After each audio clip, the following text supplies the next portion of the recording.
Tahukah kamu, secara hukum kamu punya hak untuk menolak bekerja kalau kondisi APD dan kondisi keselamatannya meragukan. Ini bukan sekedar poin opini, diatur langsung di Undang-Undang Nomor 1 Tahun 1970. Di video ini kita akan bahas dasar-dasar peraturan K3 di Indonesia, dari sejarah sampai hak yang jarang orang ketahui.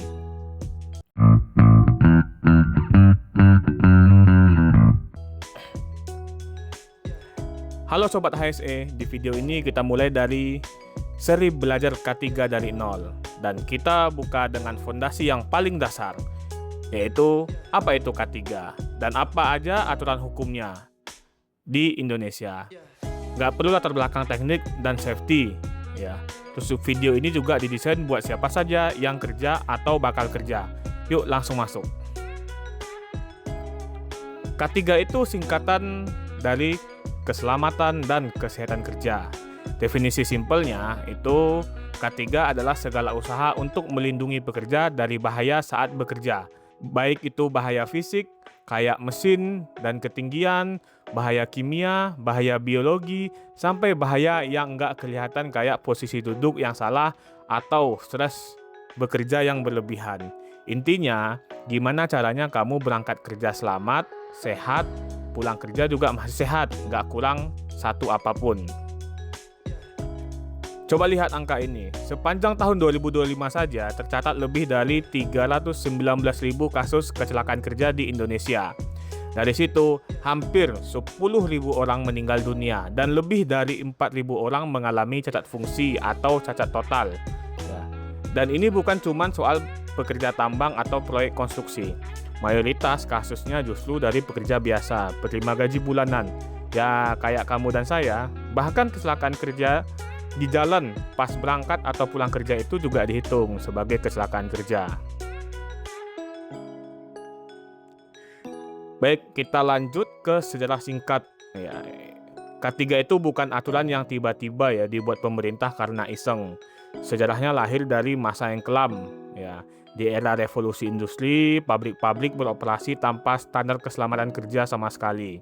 Kecelakaan kerja menjadi hal yang biasa, banyak korban jiwa. Selanjutnya, dari situ gerakan buruh mulai menuntut perlindungan sampai akhirnya lahir organisasi internal seperti ILO, International Labour Organization di tahun 1919 yang mendorong negara-negara dunia yaitu bikin aturan keselamatan kerja secara serius, termasuk di Indonesia. Di Indonesia sendiri, dasar hukum utama K3 adalah Undang-Undang Nomor 1 Tahun 1970. Nah, rekan-rekan pasti sering mendengar ini. Ini terkait tentang keselamatan kerja.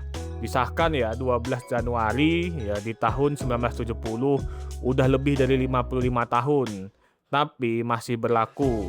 Dan ini jadi induk dari hampir semua turunan peraturan K3. Kok bisa aturan setua itu masih dipakai? Ya karena isinya dibuat berbasis prinsip dasar, bukan detail-detail teknis yang gampang usang. Dan detail-detail teknis itu nanti akan diatur di peraturan turunan-turunan lainnya. Banyak yang mikir UU ini cuman berlaku buat pabrik dan pertambangan, padahal cakupannya luas banget.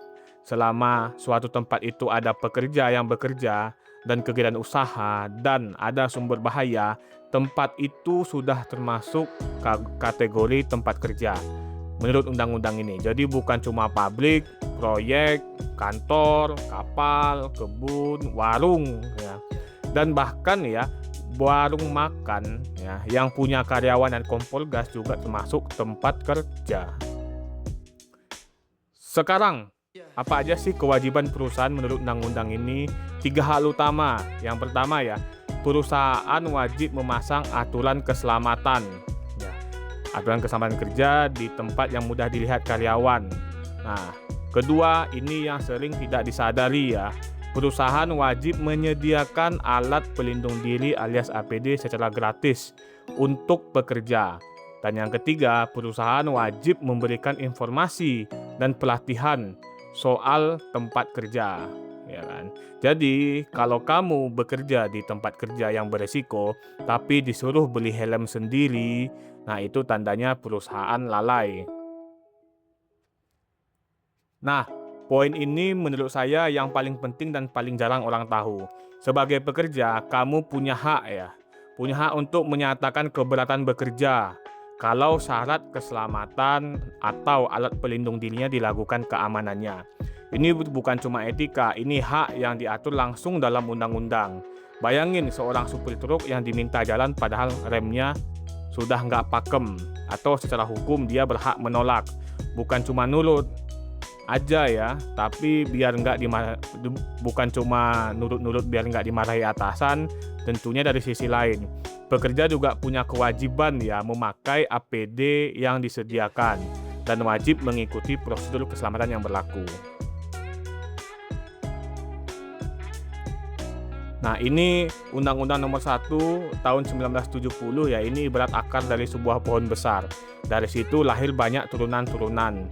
Nah, ada Undang-Undang Ketenagakerjaan, ya kan, ada PP Nomor 50 Tahun 2012, ya juga ada Sistem Manajemen K3. Nah, peraturan-peraturan ini nanti yang akan menjadi acuan ya. Nah, acuan untuk perusahaan. Nah, ini nanti akan kita bahas lah di video yang lebih lanjut di sesi berikutnya. K3 juga punya standar di level internasional ya. Ada konvensi-konvensi ILO, International Labour Organization, ya, ada acuan global dan ada ISO ya 45001 standar internasional sistem manajemen keselamatan dan kesehatan kerja. Ini penting buat rekan-rekan yang bekerja atau yang akan bekerja karena ini adalah peraturan level perusahaan ya yang mau tembus pasar ekspor atau bekerja ya dengan klien asing, biasanya diwajibkan punya sertifikat ini. Jadi K3 yang bagus itu bukan cuman soal kepatuhan hukum tapi juga soal daya saing bisnis. Ada satu konsep yang wajib kamu ketahui, yaitu di piramida kecelakaan. Mungkin kalau rekan-rekan di safety HSE sudah umum ya, tapi rekan-rekan awam itu belum tentu. Di dasar piramida ini ada unsafe action dan unsafe condition. Nah, ini tindakan tidak aman atau kondisi tidak aman. Jumlahnya yang paling banyak dan sering diabaikan. Yang kedua, itu naik satu tingkat lagi, itu ada near miss, ya hampir celaka, tapi untung tidak terjadi. Seperti misalnya rekan-rekan hampir terpeleset. Nah, tapi tidak ada luka, ya kan, tidak jadi terpeleset, masih ketahan dengan badan. Nah, itu sudah masuk near miss. Yang paling puncak itu ada accident, ya kecelakaan beneran. Jumlahnya paling sedikit, tapi dampaknya paling fatal. Nah, itu sebenarnya bibit-bibit kecelakaan itu berasal dari bawah, ya, dari lantai licin di dapur yang untungnya belum ada yang jatuh. Nah, itu bukan hal sepele ya, dan harus ditindaklanjuti agar tidak terjadi near miss dan tidak terjadi insiden. Nanti akan kita bahas lebih detail ya terkait piramida kecelakaan ini. Selanjutnya, nah ini kalau kamu baca Undang-Undang Nomor 1 Tahun 1970 itu, nah mungkin kamu bakalan kaget ya, karena ancaman kurungannya paling lama cuma 3 bulan atau denda paling banyak Rp100.000. Ya, ini wajar, ini tahun 1970 sudah masih sangat lama ya. Ya, tapi tidak hanya di sana. Ada penegakan hukum modern yang menjadi acuan, seperti sanksi administratif, pencabutan izin usaha, dan pidana berat dari undang-undang lain bila berakibat kematian atau cacat. Nah, itu berakibat kelalaian ya. Nah, itu juga bisa ada pidananya.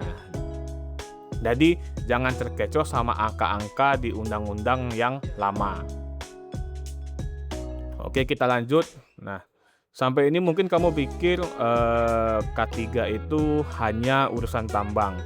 Ya, padahal K3 itu relevan buat siapa saja yang kerja, termasuk kamu dan rekan kerja kantor yang jaga toko atau yang masih magang, bahkan freelance di rumah ya.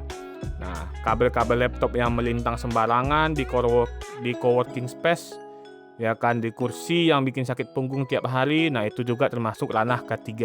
Nanti akan kita bahas lebih dalam di video-video khusus soal ergonomi dan housekeeping. Oke, sebelum kita tutup, kita rangkum 5 poin penting hari ini. Yang pertama, K3 lahir dari sejarah kelam kecelakaan kerja. Ya, 2 Undang-Undang Nomor 1 Tahun 1970 dan Induk Hukum ke-3 di Indonesia dan sampai sekarang masih berlaku. 3, kamu punya hak untuk menolak kerja atau syarat keselamatan kalau APD yang meragukan.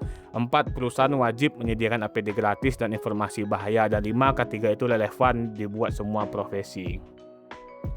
Oke, minggu depan kita akan bahas ya, lanjut topik yang selanjutnya itu identifikasi bahaya dan pengelolaan resiko. Gimana caranya mengenali bahaya sebelum jadi kecelakaan beneran? Sebelum itu saya mau tanya, pernah nggak kamu lihat kondisi nggak aman di tempat kerja kamu atau tindakan tidak aman tapi dibiarkan saja? Nah, ini nanti sampaikan di kolom komentar. Siapa tahu ceritanya bisa kita bahas di video berikutnya. Thanks, see you. Mungkin sekian dulu untuk materi episode 1 ini. Kita lanjut minggu depan